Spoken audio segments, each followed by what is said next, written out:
of the programs he was here with us in Bangalore. Yes, it was. Yeah. We are slowly, gradually coming back to physical events. So we are planning a roundtable in Chennai on renewable energy sometime early next month.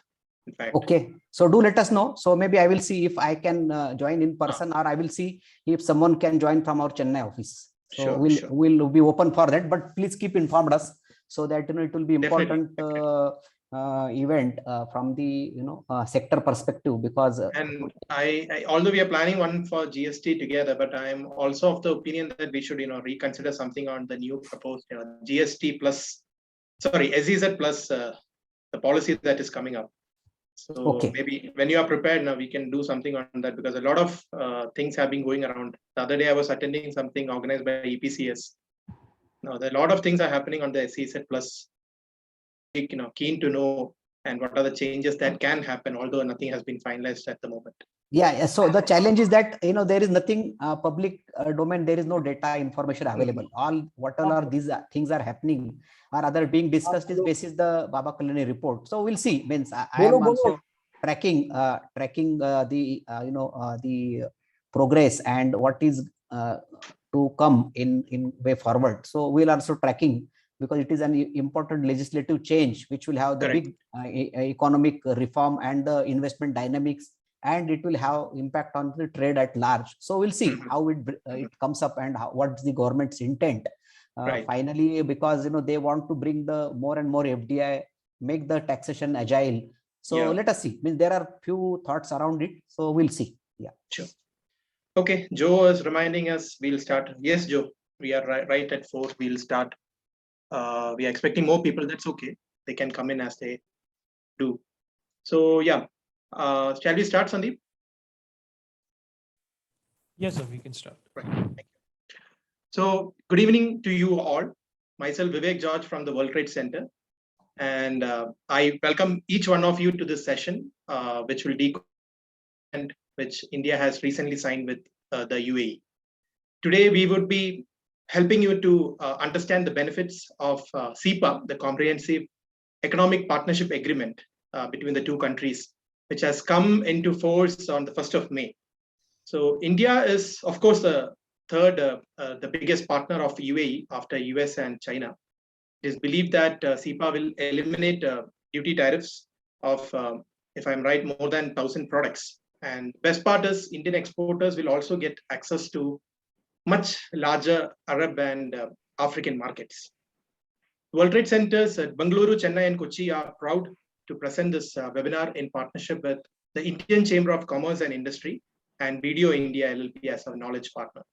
So at the outset, let me inform all the participants that we were expecting the JDGFT, Mr. Harilal, who was supposed to deliver the keynote address today, but unfortunately he had to skip this meeting to attend another meeting which has been called by DGFT, which is happening in parallel. So would have been good if someone from the government share their views, which unfortunately is not happening today, but we are extremely sorry for that.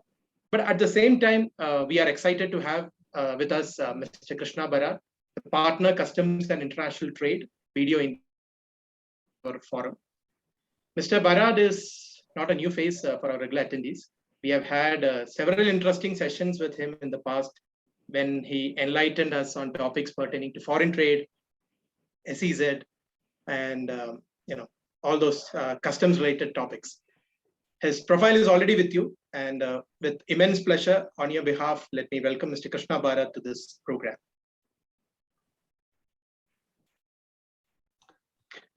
Let me also take this moment to welcome Abhishek. Abhishek is his colleague, also joining from video, so he'll also be pitching in. And let me also thank video for the continued support they are giving us, and also for being the knowledge partner for all these programs. We are honored to have the Indian Chamber of Commerce as our supporting partner. Mr. Vikas Agarwal is their president, and he would be representing the chamber today.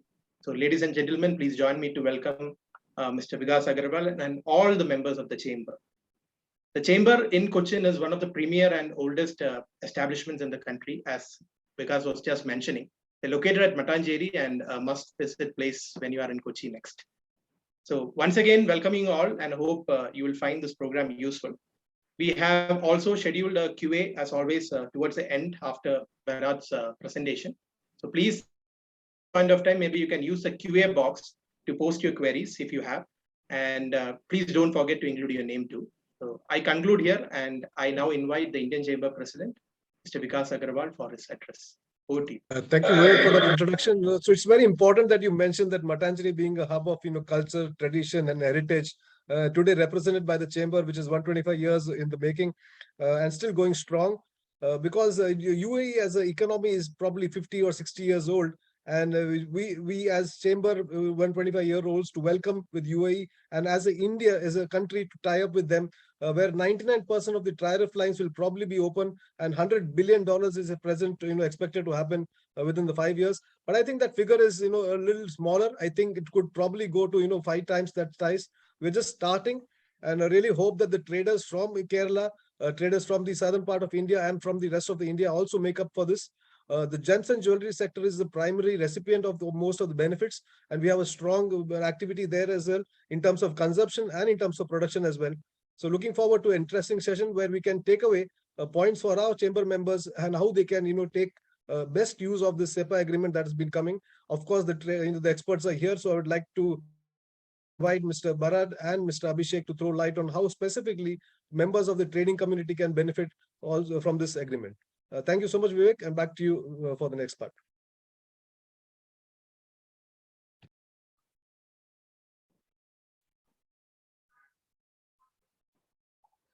So Abhishek, I think we can start. I will run down the presentation. Probably I will, start it. So floor yours. Then we can exchange the slides as and when we progress. Please. Yeah. Hope I am audible to everyone. Yes, Krishna. Yeah. Yes. Abhishek, please go ahead. Yeah. So can we move to the next slide? So basically the topic for today is India-UAE CEPA, but before getting into the main topic, it is always fruitful to understand what is the background of this CEPA or any free trade agreement.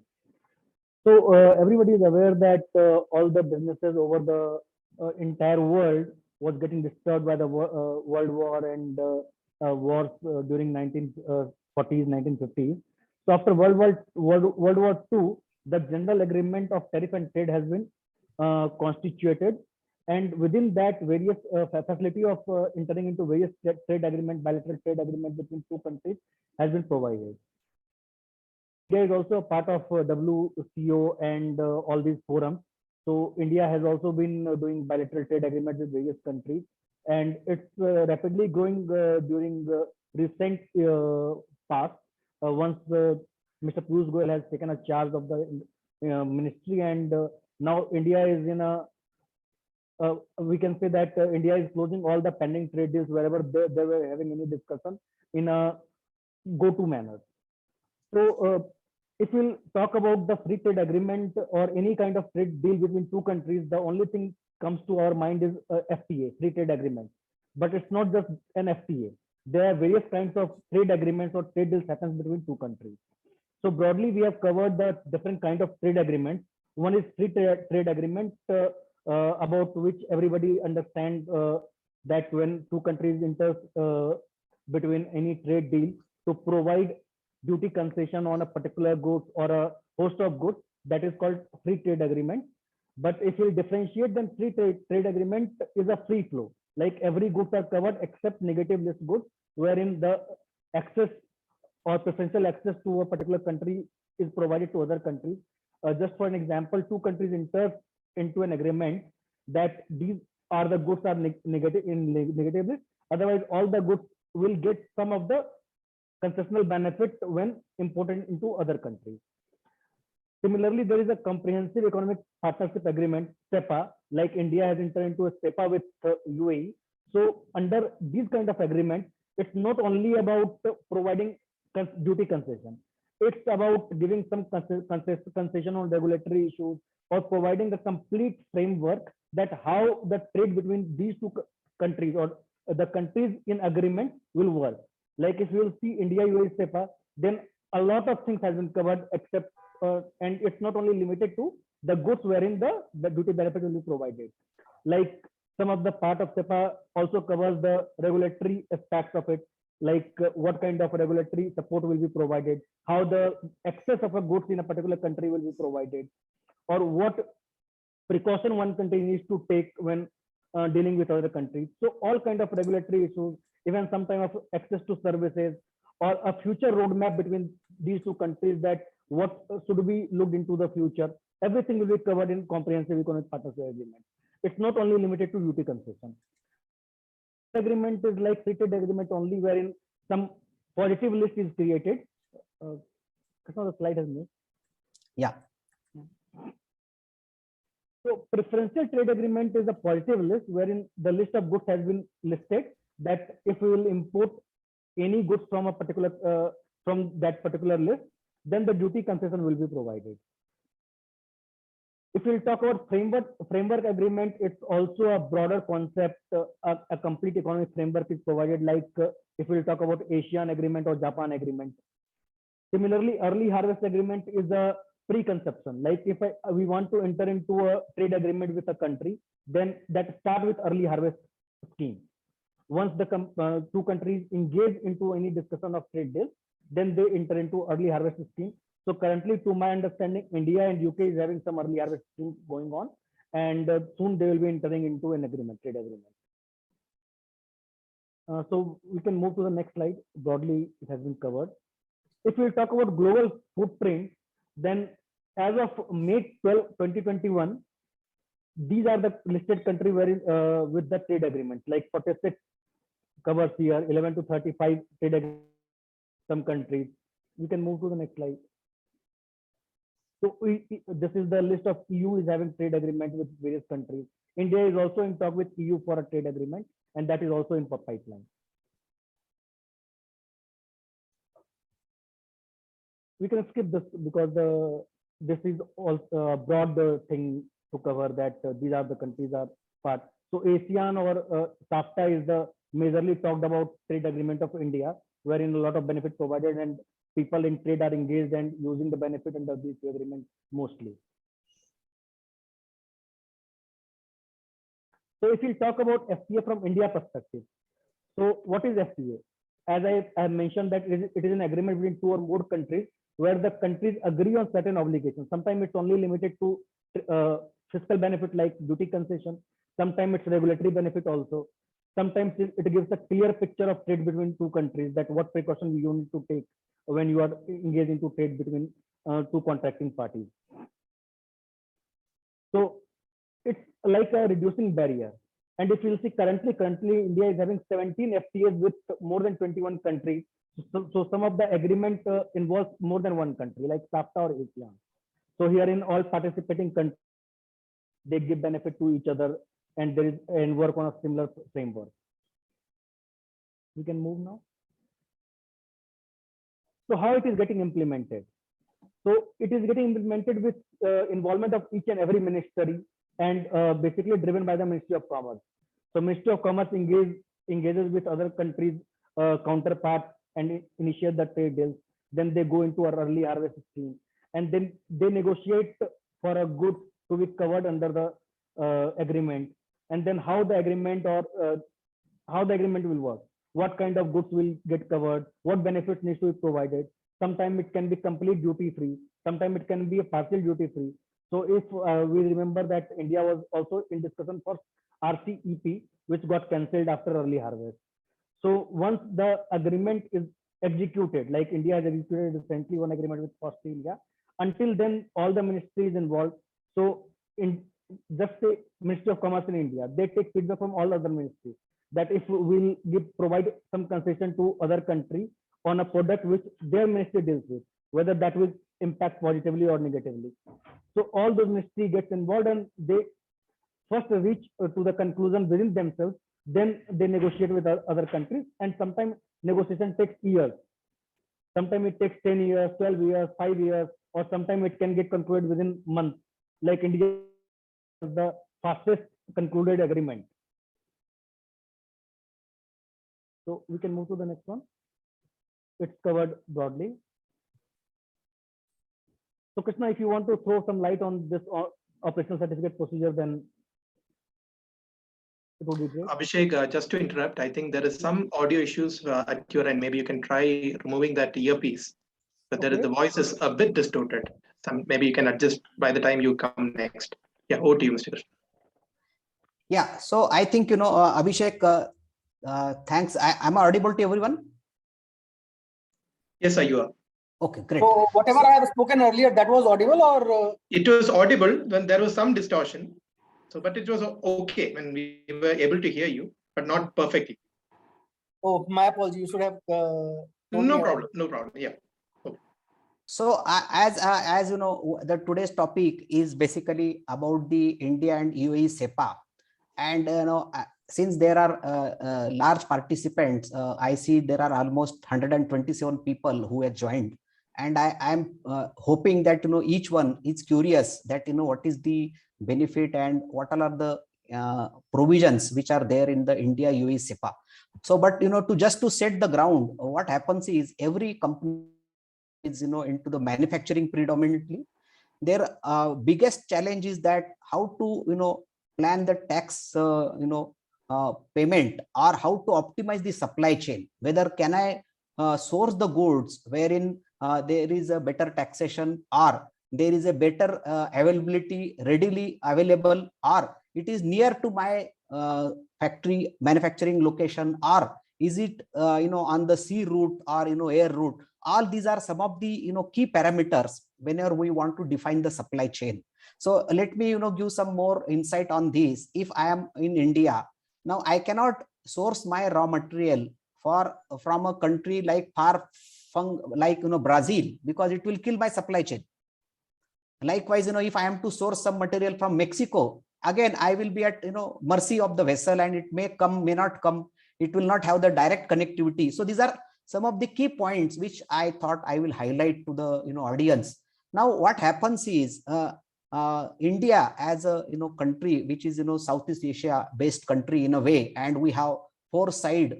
Fortunately, we have sea. We are covered by sea, almost three side predominant. India, what over a period of time, what we have done, if we see here, these are the free trade agreements which are concluded between India and the various economies. And if we see, these are all the neighboring countries which are predominantly between 10 to 12 days transit time when it comes to the supply chain.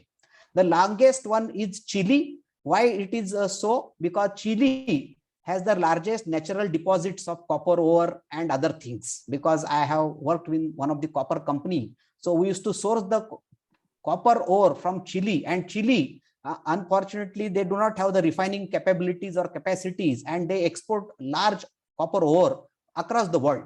So that is one thing which I thought I will set the context why the free trade agreements are required. One is because of the optimization of the supply chain, tax planning, and better availability, just in time kind of requirements, so that we are better off when it comes to the international trade in terms of the taxation and supply chain as well. Now, what is the ongoing way forward? So India is again in advanced discussions with other larger economies to see that we have independent pie in the international trade, because until couple of years ago, trade was between $100 billion to $200 billion, and every year target was there, but target was never ever met. Rather, this is the first time we have crossed $400 billion export number under this new government, or rather two terms I would say. So obviously there is a greater thrust for the government to put into the place the every mechanism, so that there are more and more free trade agreements are executed, because that's the only way we can optimize the trade as well as balance the trade in terms of the surplus or scarcity of the imports being made or exports being made from the country. Now, when it comes to the free trade agreements, so especially whenever it is to give the access of the goods being made or manufactured either in India or manufactured in the other country, who is the partner country, who is becoming the member to the agreement. there is obviously a challenge to maintain the value addition or the change in the customs tariff at 4-digit level or 6-digit level.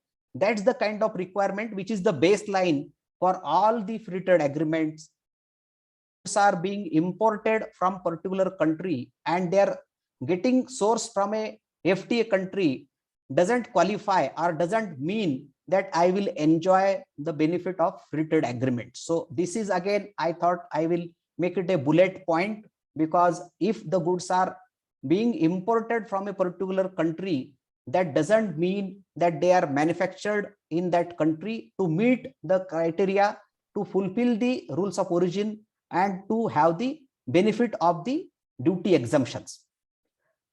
Now, I will not get into these nitty-gritties. In any case, we will be sharing the presentation. Now, coming back to the India-UAE CEPA, because UAE, as Vivekji told, is the third economic partner for India as a, in the form of FDI as well as the trade partner.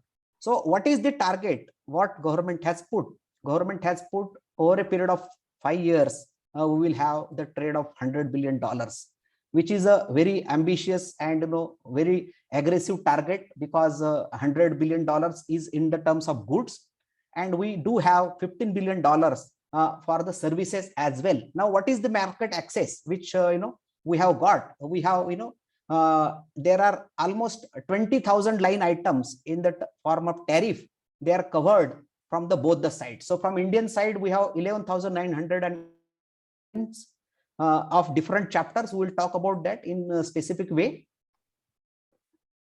Now, again, as Abhishek told in the beginning, that when the free trade agreement or the preferential trade agreements or SECA or CEPA are executed, the CEPA, it in the very name itself says that comprehensive economic partnership agreement. That means it's beyond our normal course of business.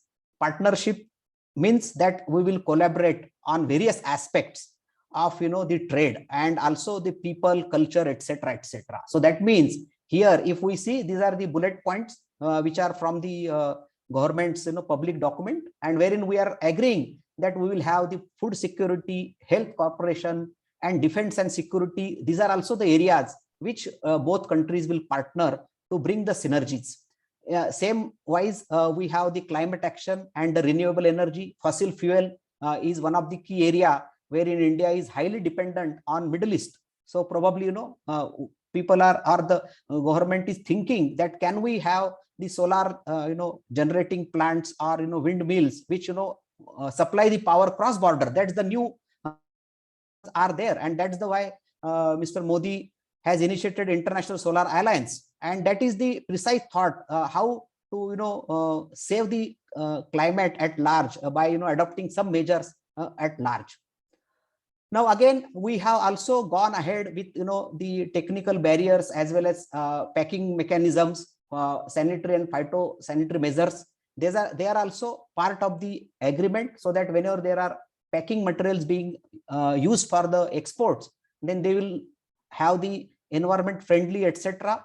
And so that it also helps the medium as well as small and large enterprise also, so that there is a level playing field for all the players who does the exports between and imports between both the countries. That's the precise objective of this free trade agreement. Now, what it means is that first and foremost, as we discussed just a while ago, that rules of origin, when the India-UAE CEPA agreement has been executed, after that government issued the customs notification, non-tariff, and there are certain guidelines which are given. The abstract of it with respect to the rules of origin, which is the key, the benefit. So these are the criteria. I would read it for rules of origin is the most vital parameter when it comes to free trade agreement. Now that means there are two types. One is that if I am sourcing crude, for example, from UAE, so obviously crude is a natural source product which is which will not get added with any other foreign material because it is 100% available in Middle East.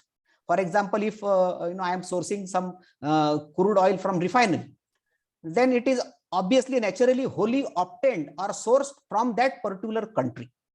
Now there could be another situation wherein, if I am, say for example, importing lubricant from Middle East. Now obviously lubricant, I may have to add some additives, chemicals, and which I can import from other country into Middle East at UAE, and then I manufacture it, package it, and then I can definitely put it with the label that made in or manufactured in UAE.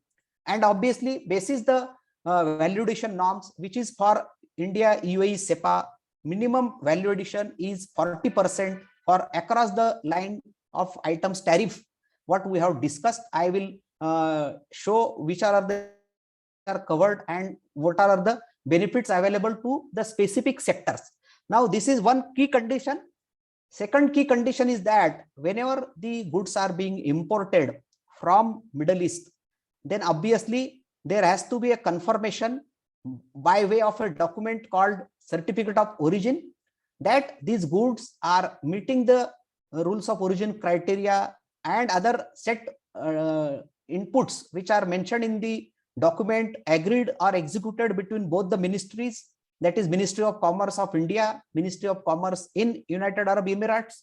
And then basis that key requirement, one is the 40% value addition and the certificate of origin issued by the competent authority. We'll talk in a detailed way.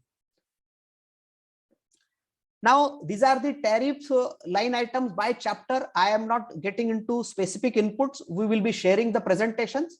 Probably, the people who are on the call, they will have the opportunity to understand it. Now, predominantly, the what is the process? I am just getting into the softer aspect of the discussion. Whenever I am importing the goods, I have, these are the key steps which are involved in the importation of goods. We have considered imports only because since the topic is FTA, so FTA we are inbound shipments from UAE to India. This is the typically whenever we bring the goods, these are the key steps. So one is the vessel comes, there is a IGM filed by the shipping company or the airlines. Then the importer on record who receives the pre-alert in the form of invoice, packing list, transport document, and here we want to add certificate of origin because that's the key differentiator and key document required to claim the benefit. And of course, then there will be clearance process and the CHA or the custom broker with the revised terminology. He has to select the customs notification when he files the bill of entry as per the India-UAE CEPA exemption, and whatever tariff entry which is there, he has to select that basis the HS code assigned by the importer or which is appearing on the invoice. For invoice, it is 6-digit will be acceptable or common with Indian customs tariff law. And then of course the clearance takes place. That's the precise procedure which is followed on every import when it comes to India. Now, certificate of origin, again, there are two types of certificate of origin. One is the preferential certificate of origin,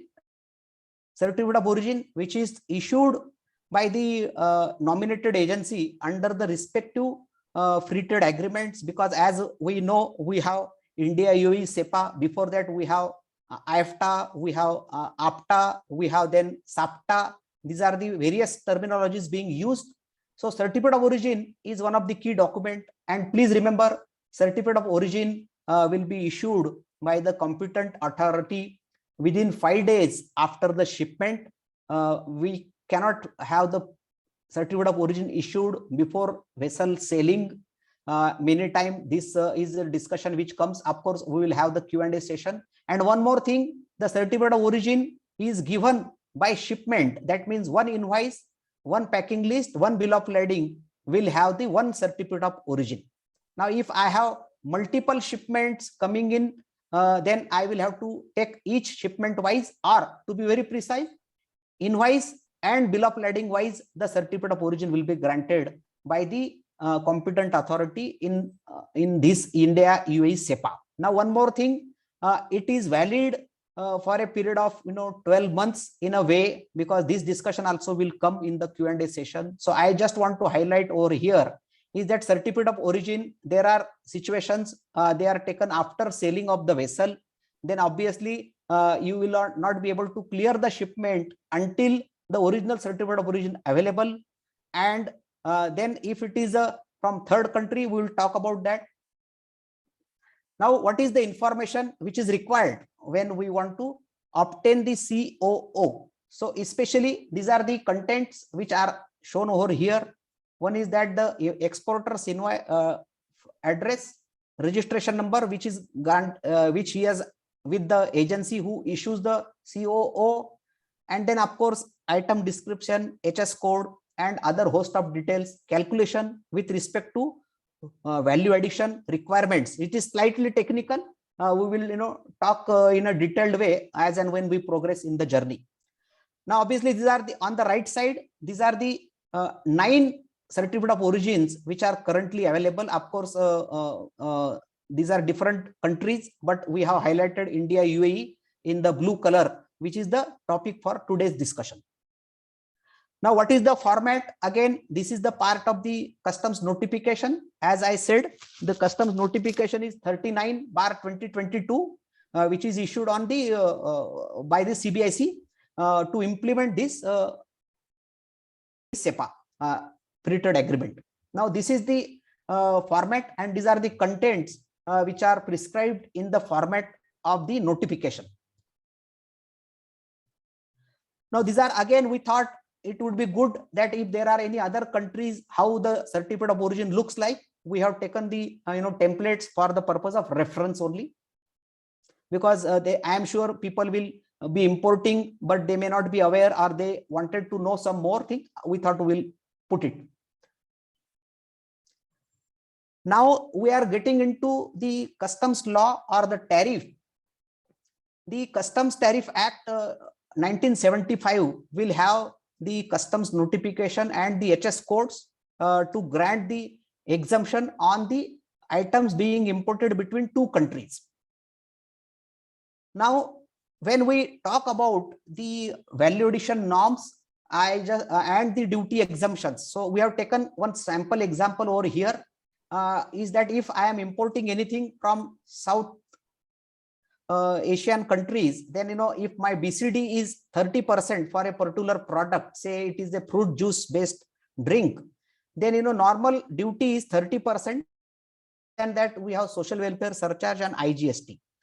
Typically, the free trade agreements grants the exemption on the basic custom duty alone. You will have to pay other IGST, etc. Please remember, the FTA benefit or the duty exemption is only for basic custom duty. Now, how we want to understand that if I am to claim the benefit, what are the key steps? First, this is again a short input, or how to check that my supply chain or the imports, are they eligible? So first and foremost is that the sanity check, that from which country I am sourcing the goods. That could be plain understanding, one can take it. Now, what is the whether that country and India has the free trade agreement, could be one check, one can do it. Same goes with the exports also, because if I am exporting the goods, then same criteria will be applicable. The buyer in other country will also be eligible for the free trade agreement benefit or the concessional rate of duty. That is one. Second thing, then what is the HS code at 8-digit level or 6-digit level, as mentioned in the free trade agreement? That needs to be reviewed with the customs notification. And then, of course, the foremost important thing we couple of times is that whether it meets the rules of origin criteria. And lastly, whether the supplier from whom I am buying the material, will he be in a position to provide me the certificate of origin? Because the agency who issues the certificate of origin will also charge some fees of $50 or $100 basis the country of export to issue the certificate to meet the duty concession rate in the importing country. And obviously, the certificate of origin has to be presented in original at the customs when the imports are being made. So now key things which we have highlighted here, one is whether country import has the FTA, whether item is covered, what is the HS code, and obviously the other procedural aspect of it to have the documentation and the supplier's readiness to provide those things, etc. Now, recently in 2020, government, when the budget came, the customs law has been amended with addition of the section 28DA. What it means, customs has the very much empowerment to challenge the goods being imported and its eligibility to grant the free trade agreement benefit or the duty concession. And for that very purpose, India in 2020 has issued or introduced the Customs Administration of Rules of Origin under Trade Agreements Rules 2020, and it is abbreviation is called as Carotar Rules, and wherein there is a empowerment given to the customs appraising officer to ask for certain data points and information. Now, what is it required when the imports are being made by the custom broker who files the bill of entry? He has to fill certain details in form I, and these details are like this: certificate of origin reference number, date and issuance, date of issuance, originating criteria, whether it is wholly sourced or otherwise, and whether it is the country of origin certificate is issued back to back. I will explain this terminology. If I have imported certain goods which are imported from Singapore, for example. Now Singapore has the FTA agreement, but incidentally these goods were sourced in Singapore from Malaysia, for example. Then obviously the goods has been shipped to Singapore, and then onward they are shipped to India. So obviously India and Malaysia as well as Singapore has the free trade agreement. So basis the certificate of origin which was issued by Malaysian exporter, Singaporean government agency who issues the certificate of origin can also issue a certificate of origin confirming that these goods are originating from Malaysia or they are manufactured in Malaysia, hence they are eligible for the FTA benefit though they are shipped from Singapore.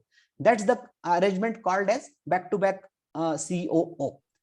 And of course, one more thing which I would like to highlight over here is that many times Dubai and UAE are considered as transshipment hub. So obviously, if the goods are transshipped from say European country and they are stored in free zone in UAE, and someone ships those goods from free zone of UAE to India, but the goods are manufactured in European Union, then obviously they are not made in UAE and they will not meet the free trade agreement requirements or exemptions under the India-UAE CEPA agreement.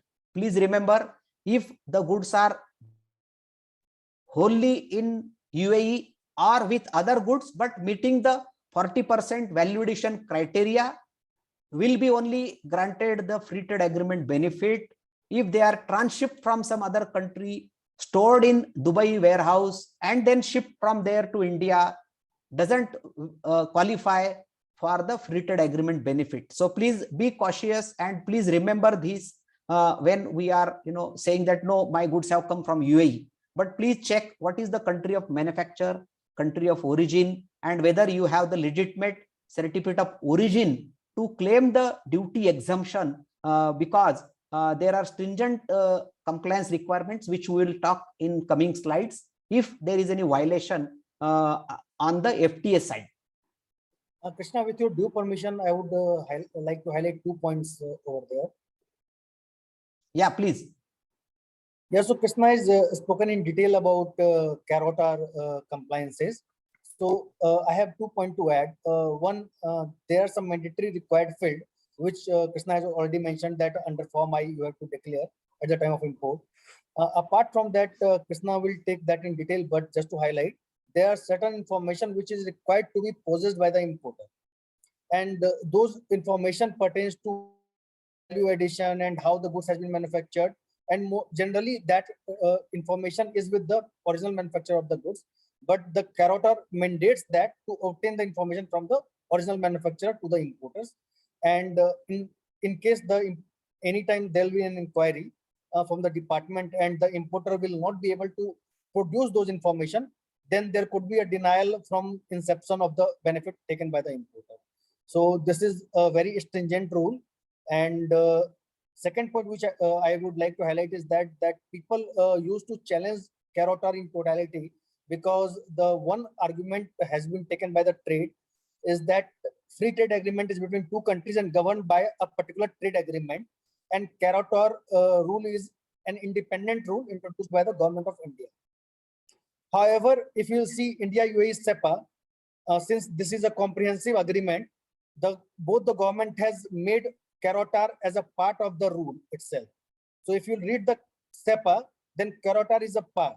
So application of carrotter cannot be challenged under CEPA agreement in any case, because the government has made those compliances as a part of agreement itself. So over to you, Krishna. These are the points I wanted to highlight. Yeah. Thanks, Abhishek. That's really helpful. Now here we have just taken one sample calculation for the purpose of understanding of the audience. So what happens is I have supply chain. I am making say chocolate in one of the country, and I have these are the inputs which I have procured from different countries, and I have direct labor and overheads profit, and then my FOB value of sale is $192. Now obviously when we look at it, the items which are sourced from different countries, so obviously if I do the calculation with one method which is direct method as well as indirect method, so I need to see that my value addition when I am manufacturing the goods, which are including the profit and overheads, etc., they should be meeting 40% minimum criteria in the case of India-UAE CEPA.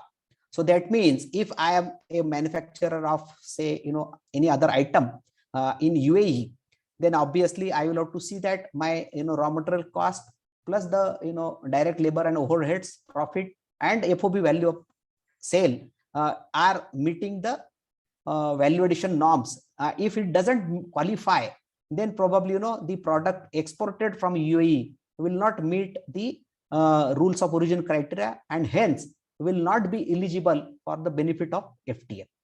Now how this is the graphical or representation in terms of the what all are the costs which we can consider for the purpose of the value addition. So this is again a representational for the purpose of raw material cost, overhead cost, labor cost, and other heads put together will be my sale price, or the FOB price excluding the freight cost will be considered for the purpose of value addition. Now moving on, we are just taking slight deviation from the compliance side, because this is one again very important element which we thought we will highlight it in the forum, because any false declaration, because there are instances in the past and wherein people have just changed the label of goods, or they have just put the stickers and just to claim the benefit that goods have been manufactured. So this is one of the largest television corporation, and of course this case has not came in the public domain because they settled the matter with the settlement commission, and this company used to procure television sets into India, and they had exemptions under the free trade agreement under the specific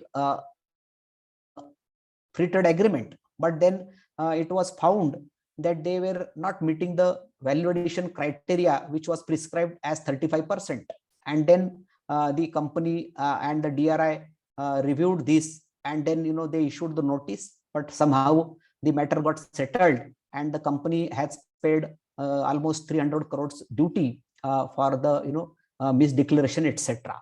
So this is the extent on the free trade agreements, though it is very lucrative in terms of the exemptions, etc., but it has the other side of it to maintain the highest standard of compliance.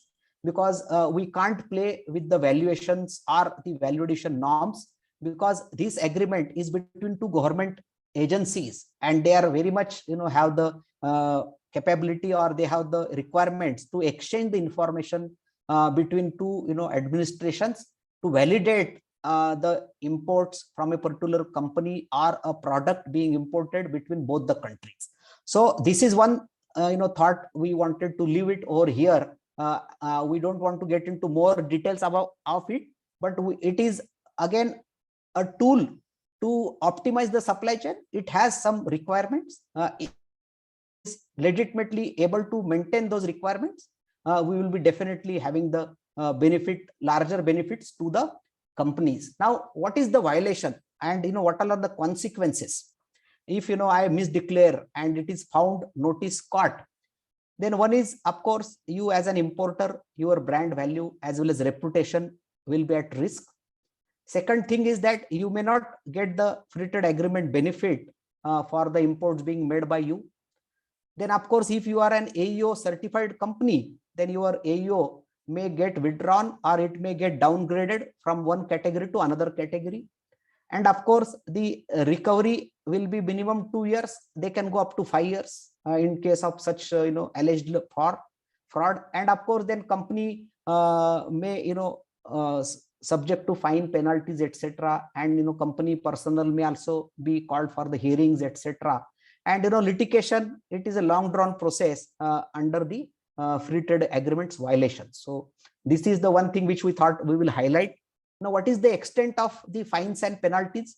Again, it is just an indicative for the purpose of understanding for the people who are on the call. Now, as we discussed about the Carota rule, section 28DA, which has been introduced in 2020, and it is effective since 21st September 2020. So that means since then, whatever imports are being made, they are in the ambit of Carota rules and its compliance as laid in the Carota rules. What is the compliance? These are some of the schematic from the flyer released by the government. Then how it has to be checked, whether it is fully sourced goods, then yes, it is originating. If it is non-originating, these are some of the criteria which are given for the purpose of validation. And foremost thing is that change in the tariff classification at 4-digit or 6-digit level, which is again very important. Mere repacking or polishing will not attract or qualify for the benefit of FTA under India-UAE CEPA. For more details, we would urge that the notification 39/2022 has all these details. And of course, we thought in the paucity of time, it is good to give the practical aspect to the topic than the legal aspect to it.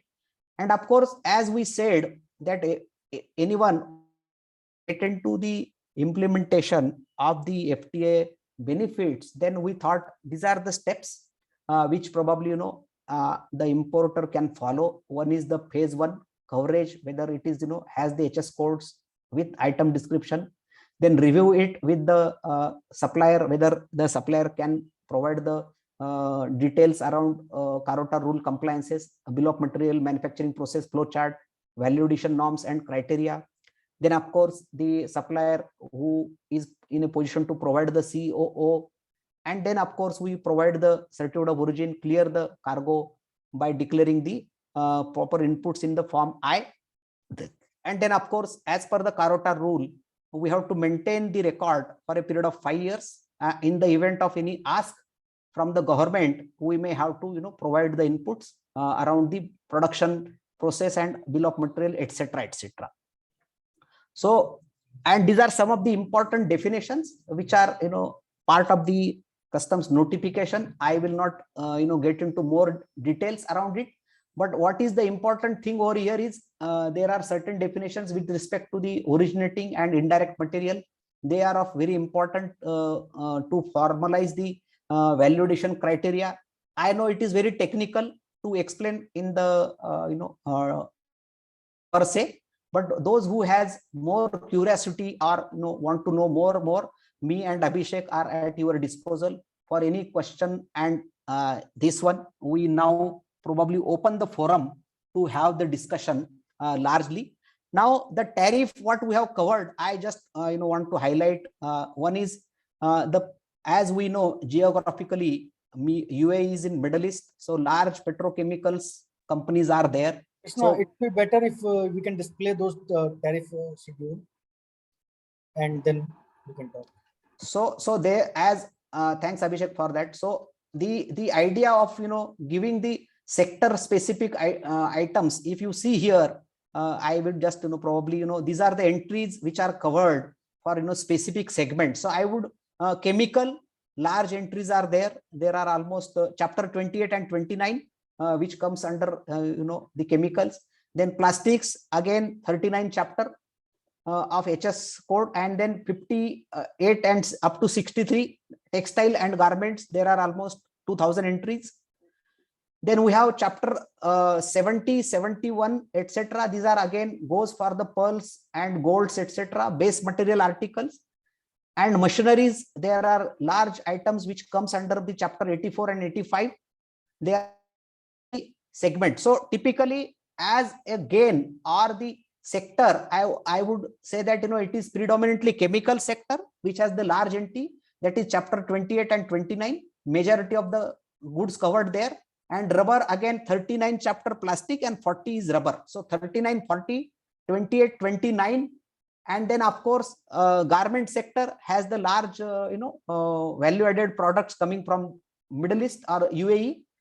And then of course there are certain entries with respect to footwear and all, and base metal articles, aluminum, etc.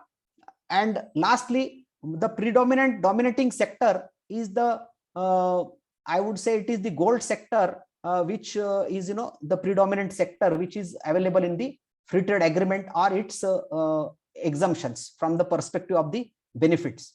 So with this, I think I will take a pause here and probably we'll deal with the questions which are there for the audience.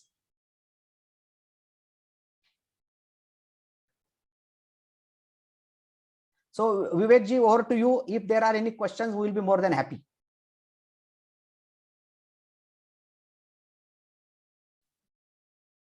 Krishna ji, I think Vivek is on the call. Let me just take a question that is there, while Vivek comes back. So there's one question from Ankur Daruka. I don't know if you're the right person to answer it, but how to obtain COO in case of merchant sale? Okay, so just a second. So give me a minute. So hope I am audible to everyone. Yes, loud and clear. Okay, so now to obtain the COO for the merchant exports, the merchant exports means is the exporter in UAE or he is in India? Can it be given?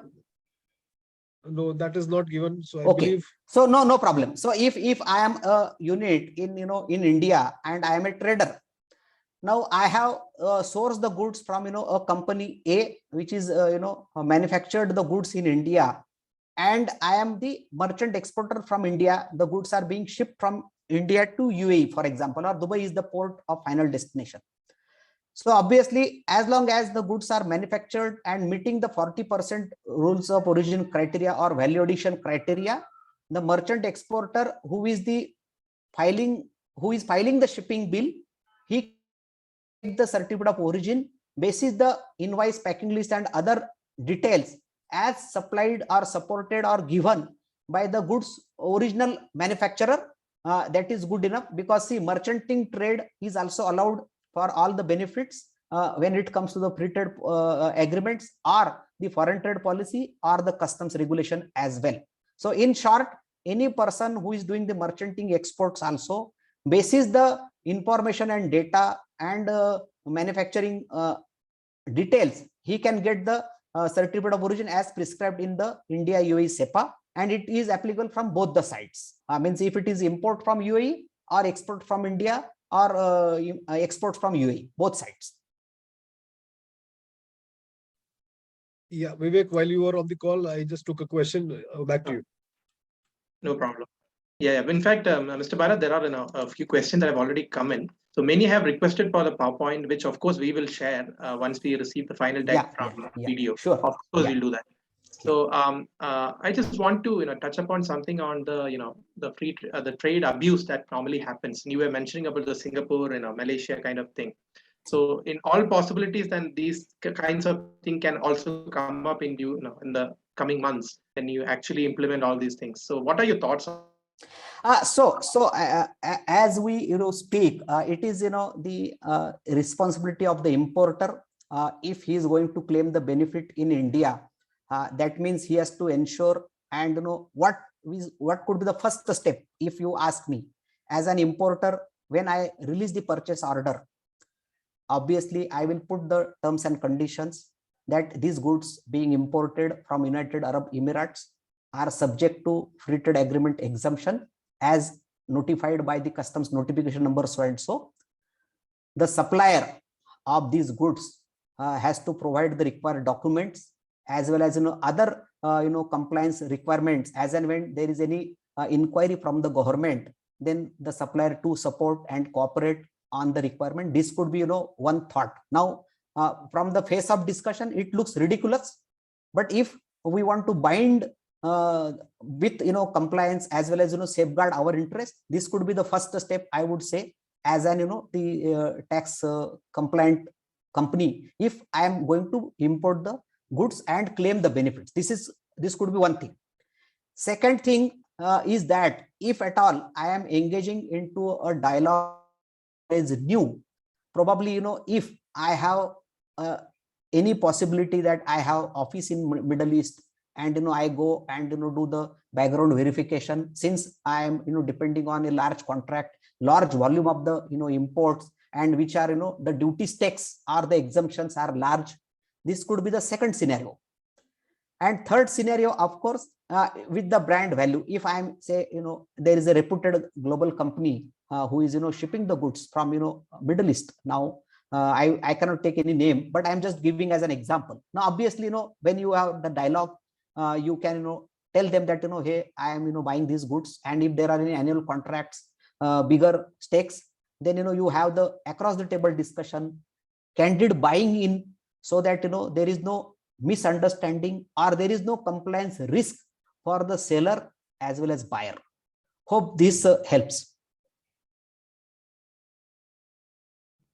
Mr. Krishna, Vivek, with your permission, there's a very because Dubai being a re-hub export, hub for re-exporting and re-shipping, there's a related question which has come up and which I also want to like to know. So somebody asked, whether will be required to apply for a COO when there is a bill to UAE and shipped to say any place in Europe. Whether the company will be issuing the invoice to EU, and what is the scenario for CO in that case? Okay, good question. So it is a practical question. So I would say that when it is a bill to and ship to transaction, now as long as if the goods are being shipped from UAE to United Arab to European Union, right? And then no, he's mentioning goods are shipped from India, billed to UAE, but directly to EU. Okay, very good. So as long as goods are manufactured in India, they are made in India considered. Now certificate of origin, if it is going to India to EU, that is European Union, then obviously currently there is no free trade agreement wherein the goods will be eligible for the purpose of duty exemption. That is one cut. Second thing, since the bill is made, means the invoice is made to UAE, doesn't qualify the origin criteria, because the goods are not going to UAE, because the sum and substance of the free trade agreement is that the goods are to be consumed in either of the countries upon shipment or upon receipt. That's the fundamental premise. Now in this case, if an Indian company, he bills to UAE and ships to goods anywhere else in the world, they will not qualify for any benefit unless until, if for example, if I will take the different example, the Indian supplier has shipped these goods to Sri Lanka and billed to say UAE. Now obviously India and Sri Lanka has the SAPTA free trade agreement, and if the buyer is well educated, he will say that okay, please give me the certificate of origin so that I will be entitled to claim the duty exemption under free trade agreement. In short, if it is billed to ship to, unless until the goods are going or shipped to member country of the free trade agreement country, they will not be entitled for any benefit unless until there is a free trade agreement where the goods are being received. Got it. Got it. So, which is the agreement which will supersede the bill to agreement or the receiving party agreement? Receiving party agreement. Fair enough. Fair enough. Yeah. Fair enough. Back to you, Vivek. Yeah, because since there are now a few questions on certificate of origin, I just want to check with you because I know I am aware that the chamber has significant interest in certificate of origin because you issue that. What's the status of the certificate of origin, the digital one? Yeah. So will that be? Yeah. Go on, Mr. Barad. Yeah. So what happens is now, as we all of us know that India is on the verge of transformation of all major activity issuance of COO. Already it is started. The certificate of origin is already issued by the lots of agencies, including the Federation of Indian Exports Association Organization, FIO. Then we have the Export Inspection Agency, as well as Maratha Chamber of Commerce and Allied Industries in Pune. And there are many other agencies. There is a list which we can share with the team or the audience who are all there on the call. And in the CEPA agreement, as I mentioned, the notification, customs notification 39/2022, there are almost 17 agencies who are prescribed basis the nomenclature and the nature of the products, like Spices Board, ACZ, all ACZs, and APEDA, etc. They are all empowered to provide the certificate of origin under the India-UAE CEPA. So what we will do, we will share the custom notification also when we share the PPT. The agencies are already listed, and by and large 90% currently the certificate of origins are issued electronically, and that is the acceptance over there. Now there could be one more forward question which I will pose on behalf of why I should go and ask for the COO, why that other Chamber of Commerce sent it to the custom department. That is the ask from the industry. But I think it is there is still time to go there. I just want to give one example. Singapore and United States of America has signed an agreement a year before, wherein the agreement is that when the goods ship from USA, the data will be sent to the customs system of Singapore government, which is they have gone ahead with that. Now we are also in that journey. Of course, it requires multiple stakeholders are there, because supply chain is not between two countries. There are third parties are involved. One is buyer, seller, then packaging is there, transporter is there, custom broker, freight forwarder, courier companies, customs administration, Chamber of Commerce. So many agencies are there, insurance companies. So obviously to bring them on single platform is the journey which government is also thinking. As many of you must be aware, I am taking slight diversion. Blockchain is the tomorrow's future for the supply chain. We see, though it is not very far, but yes, the directives are there, including the World Customs Organization also is on the verge that there has to be more and more digital acumen in the cross-border trade and less human intervention, which results into harassment and delays. So that's there. But yes, this is the current stage we are in, but there are lots of technological advancement already in the space of customs. Then yes, going forward. Just to add to Mr. Krishna, so Vivek, to answer your question, Indian Chamber was among the pioneer chambers in Cochin and in Kerala who were to support the certification. We were ready as early as September, October when it was first brought out and deadline was issued. And then the deadline was extended till February. But we have been constantly doing, and we are doing a doorstep education for exporters. We can go to their offices and exactly teach them how the ECO will work. And we are proud to say that we are among the pioneering works we are doing for the trade in the industry in Kerala, at least. Yeah. Noted. So we'll have one more question, one last question from Kannan. So Kannan is asking, under Chapter 9, spices are not seen in the exemption list. Please comment. So as I said, there are 20,000 line items. So obviously, the spices, I will have to check on that. At the moment, I don't have the ready answer. But yes, I will find out and share those details if it is available in the tariff, because the tariff exemption list has almost 100+ pages which are there in the customs notification. and probably it is difficult to tell each and every line of item chapter in the open forum, because as I said, 28, 29 chemical sector, 39, 40 we have given now, but spices is in a very separate segment. My apologies for that, but yes, we will share those details if it is available in the the exemption notice notification. So we'll be glad to assist, and if someone who has asked this question, he can drop me an one-liner email. I will be more than happy to share it with the whatever details available. Somehow, Mr. Krishna, we always end up with this. People keep on asking specific items. Last time I was in a CEPA meeting, we had about 2 hours of people keep on asking specific items. But I know it's technically not possible to do it. But no, we also appreciate, because these are the practical issues that they face. But unfortunately, due to paucity of time, we are not able to take up those questions. But like Mr. Barad said, and we can always write to Barad as well as Abhishek, and they'll be more than happy to help you with, to assist you, maybe over mail or maybe over call. So I think let's close it for the day, because we have already crossed our time. So now we had a wonderful audience. A lot of indulgent questions came, and thanks to Krishna Barad and Abhishek and Team BDO for helping us to decode this particular subject. I'm sure we'll be there'll be more questions as we progress, and there'll be more challenges that we in the due course. But I'm sure it will all be taken care of. So thank you once again on behalf of Indian Chamber as well as behalf of World Trade Center, and on behalf of everyone, I extend our warm regards and gratitude to both Krishna Barad and Abhishek.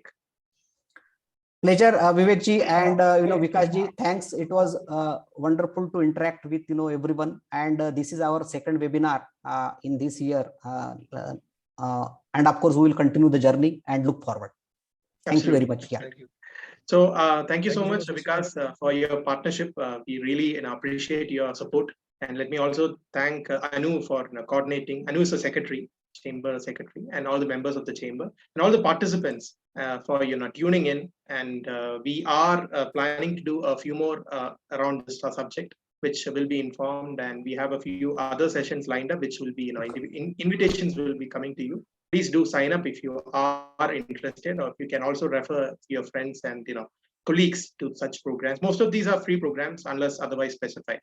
So with that, Vivek, we conclude. Thank you so much. You have Vivek, before we close, one Vikas, small request. Maybe we can have a Google form to send to the participants, and they can give the specific questions, so we can prepare the presentation according to those questions maybe next time. So we can answer directly to the point.